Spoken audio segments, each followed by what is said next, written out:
दूसरा बाब काहिन अब्रसन। बूढ़ा अजीब शक्ल व सूरत का इंसान था। उसका चेहरा लंबतार, गाल पिचके हुए, रुखसारों की हड्डियां उभरी हुई, पेशानी तंग, आंखें छोटी, गला हलकों के अंदर धंसे हुए थे। सर के बाल सफ़ेद और लंबे थे, जो औरतों के लटों की तरह खजूर के रेशों से बंधे हैं। दोनों तरफ सीने पर पड़े थे। दाढ़ी नाफ तक लंबी थी। मूंछ दाढ़ी से मिल गई थी। लटें इस कदर बढ़ी हुई थी कि मुंह को ढककर दाढ़ी से जा मिली थी। बूढ़ा इस हैबत कज़ाई में अच्छा खासा बिन बांस मालूम होता था। उसके बाएं हाथ में इंसान की खोपड़ी और दाहिने में किसी इंसान के हाथ की हड्डी थी। गले में हड्डियों की माला थी। पोशाक भी अजीब थी। एक लंबा झब्बा था, जिसका नीचे का हिस्सा ऊंट की खाल और कमर के ऊपर का हिस्सा ऊंट की ऊदन का था। सर से कंबल लपेटे हुए था। उसकी छोटी छोटी आंखें हलकों के अंदर धसी हुई चिंगारियों की तरह चमक रही थी। इस बूढ़े का नाम अब्रसन था। ये काहिन भी था और अराफ भी। उसे गैबदानी का अदावा था। तमाम अरब में उसकी शोहरत थी। अहले अरब उसे माफूक अल-फितरत इंसान समझते थे। उसकी अजमत व जलाल से डरते थे। उसकी कहानत और गैबदानी पर यकीन व एतमाद रखते थे। किसी अरब की ये मजाल न थी कि वो उसकी बात ना सुने या उसकी बात पर यकीन ना करे। अबरस ने शआलबाज नज़रों से चारों तरफ देखा। हर तरफ लोगों के ठट ठट लगे हुए थे। सब खामोशी खड़े उसे तक रहे थे। अबरस ने कहा, ए लात वहील पूजने वालों, शायद तुमको याद होगा कि आज से पूरे 40 साल कब्ल इसी तरह की रोशनी और इसी तरह की चमक एक मर्तबा पहले से भी देखी जा चुकी है। जिस तरह आज हम तुम सब हैरान हैं, इस तरह उस रोज़ भी हैरान हुए थे। मुझसे उस रोज़ पूछा गया था कि ये चमक और रोशनी कैसी है। मैं उस रोज़ खामोश हो गया था, इसलिए कि मेरे इल्म ने जो बात उस रोज़ मुझे बताई थी वो मैं बयान न करना चाहता था, और आज मैं बग़ैर दरियाफ्त किए खुद बयान करता हूँ। लोग ज़्यादा तवज्जो से उसकी बातें सुनने और उसे गौर से देखने लगे। अबरस ने कहा, देखो, मेरे हाथ में ये इंसान की खोपड़ी है और यह हाथ की हड्डी है। मैंने इन्हें उस मैदान में पाया था जहाँ नबू बकर और नबू सुलैब जैसे ज़बरदस्त कबाइल की लड़ाई पूरे 40 साल तक जारी रही थी। मुमकिन है दुनिया इस लड़ाई को जिहालत का किस्सा बताए, लेकिन अरब जानता है और अच्छी तरह जानता है कि यह लड़ाई जिहालत की लड़ाई ना थी, बल्कि खुददारी और इज़्ज़त व नामूस की तहफ़्फ़ुज़ के लिए लड़ी गई थी। क्या कोई ऐसा खुदगवार अरब है जो अपनी अहानत बर्दाश्त करे? मैं तो ये समझता हूँ कि जो शख्स में खुददारी नहीं और जिसे पास इज़्ज़त नहीं, वो इंसान ही नहीं। हमारा शेराज मुंतशिर है, तवाइफ अल-मलूकी है। हर करिया, हर कस्बा, हर शहर का हुक्मरान अलग है, मगर हमारी शेराज बंदी भी मुनासिब नहीं है। जब हम तौफीक व तमहीद हो जाएंगे, हमें एक दूसरे से दुनिया पढ़ेगा। इससे हमारी खुददारी को धक्का लगेगा और यह बात हमारी कौमी रवायत के मुनाफी है। अबरश तकरीर कर रहा था, लोग सुन रहे थे। हमें उसकी तकरीर की वजाहत के लिए उस ज़माने में जो हिजाज़ो अरब की कैफियत थी उसे बयान करना ज़रूरी मालूम होता है, ताकि क़ारीन कराम अरब और अरबों की हालात का अंदाज़ा लगाएं। अरब, जैसा कि अबरस ने बयान किया, निहायत मगरूर, मुतकब्बिर और सरकश लोग थे। हमेशा आज़ाद रहते थे और आज़ाद ही रहना चाहते। तमाम कबाइल मुतफर्रिक थे। हर कबीले का सरदार, वली या बादशाह जुदा था। एक कबीला दूसरे कबीले की बात किसी हालात में भी करने को तैयार न था।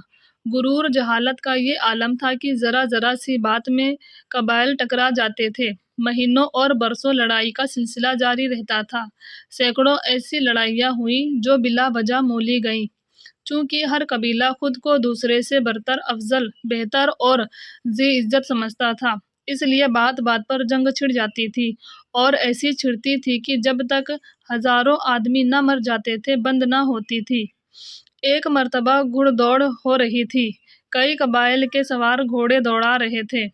एक घोड़ा अदाजस नामी भी दौड़ में शरीक था। वो और گھوڑوں سے کئی قدر آگے بڑھا ہوا آ رہا تھا۔ ایک شخص نے اس کے منہ پر چابک مار دیا۔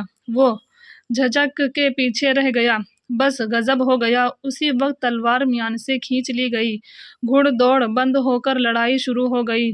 پھر یہ نہیں کہ اسی وقت لڑائی کا خاتمہ ہو گیا ہو یا ایک دو روز کے بعد ٹھنڈ پڑ گئی ہو، نہیں، 564 سے یہ جنگ 631 تک جاری رہی۔ پورے 69 سال تک خون ریز معرکے ہوتے رہے۔ اگر یہ کہا جائے کہ عرب قوم جنگجو تھا تو بے جان ہوگا۔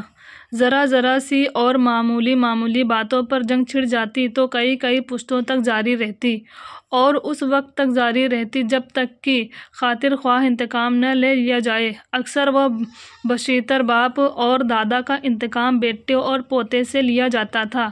جو انتقام نہ لے سکتا تھا وہ نہایت حقیر سمجھا جاتا تھا۔ یہی وجہ تھی کہ ہر شخص بہادر ہوتا تھا یا اسے مجبوراً بہادر بننا پڑتا تھا۔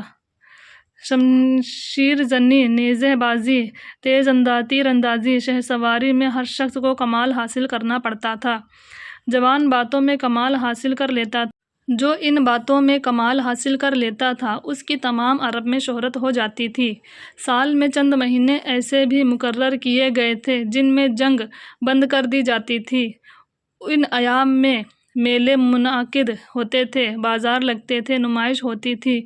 دور دور سے لوگ تیر اندازی، شہ سواری، نیزہ بازی اور شمشیر زنی کے کرتب دکھانے آتے تھے۔ چونکہ ہر قبیلہ آزاد رہنا چاہتا تھا، اس لیے اکثر قبائل خانہ بدوشی کے عالم میں ڈھیرے خیمے لادے پھرتے رہتے تھے۔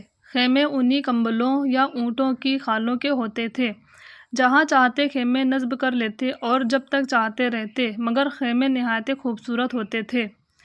اس دوامی سفر نے انہیں ہمیشہ جفاکش اور مستعد رکھا۔ چونکہ ضروریات زندگی کی کمی تھی، اسی لیے ان کا تمدن ترقی نہ کر سکا۔ سچ پوچھیں تو تمدن اس وقت ترقی کر سکتا ہے جبکہ انہیں لڑائی جھگڑوں سے فرصت ملتی۔ خانہ جنگی بھی تمدن اور معاشرت کی ترقی میں حائل رہی۔ چونکہ ضروریات زندگی محدود تھی، مشاغل کی کمی تھی، اسی لیے اوقات جنگ سے بچے ہوئے لمحات فرصت طویل تھی۔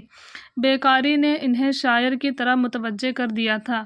عربوں کو اپنی زبان دانی، فصیح البیانی اور قادر کلامی پر بڑا غرور تھا۔ عبارت مکفی اور مسجع بولتے تھے۔ شہری عرب ہوں یا بادنشی، بدو یا خانہ بدوش، سب قادر کلام، شاعر اور فصیح البیان مقرر تھے۔ ایک چرواہا اونٹ کو چراتے ہوئے شاعر کہہ لیتا تھا اور بہترین شاعر کہتا تھا۔ ہر میلے اور نمائش کے موقع پر مشاعرہ بھی لازمی ہوتا تھا۔ جس کا قصیدہ سب سے بہتر ہوتا اسے چمڑے پر لکھ کر بیت الحرم کے دروازے پر لٹکا دیا جاتا تھا۔ سال بھر لوگ اسے دیکھ کر اس کی تعریف کرتے تھے۔ دوسرے سال پھر جس کا قصیدہ سب سے اچھا ہوتا لٹکا دیا جاتا۔ اب قارئین کرام کو معلوم ہو گیا کہ زمانہ جہالت میں عرب صرف جنگجو نہ تھا بلکہ عربی زبان کے ماہر، مؤذبان، مقرر اور قادر کلام شاعر بھی تھے۔